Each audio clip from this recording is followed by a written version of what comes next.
I'm scared on Thacker and Godzilla X Kong The New Empire is just around the corner.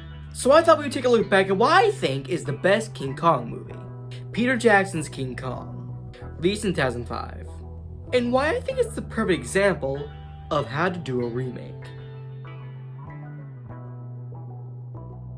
But before we start talking about the remake, we should probably take a look back at the original King Kong, released in 1933.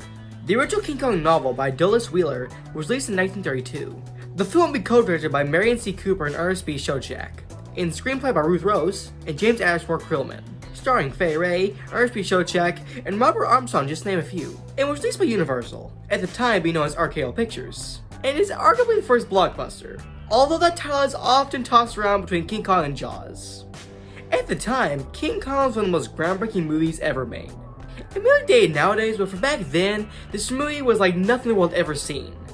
With groundbreaking effects including stop motion, King Kong was kind of a global phenomenon. It's hard to see why. In 1976 there would be a remake, which I think is good, but not great. Production of the 2005 King Kong would begin in 1995, when Universal went to Peter Jackson with the idea of remaking King Kong, but production stalled in 1997, when Disney started making their remake of Mighty Joe Young, which was released in 1998. In the meantime, Peter Jackson went ahead and made the Lord of the Rings trilogy. In 2003, after the success of the Lord of the Rings movies, Universal went back to Peter Jackson to continue making King Kong.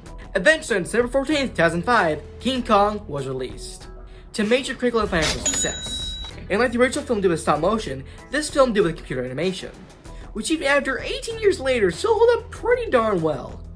As you definitely know by now, it was directed by Peter Jackson, with screenplay by Fran Walsh, Phillips Boyons, and Peter Jackson. Starring Naomi Watts, Adrien Brody, Jack Black, and Andy Serkis, just to name a few. And in my opinion, this one is better than the original, and is the best remake I've ever seen. There have been many remakes that are better than the original, but in my opinion, King Kong is the best. The 2005 King Kong is what remakes should do. Take the basic story from the original film, take it, change it up, and make it its own thing. Make it worth existing. The worst thing a remake can do is just be the original again.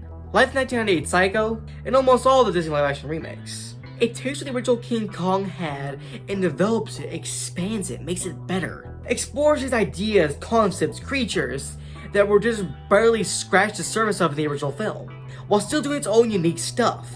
And that's what a remake should do. Tim Burton coined the phrase reimagining. And that's what every remake should be. And that's why King Kong is the perfect example of how to do a remake. Leave a comment below, what's your favorite remake? Bye guys for now, bye-bye, Carl Denham.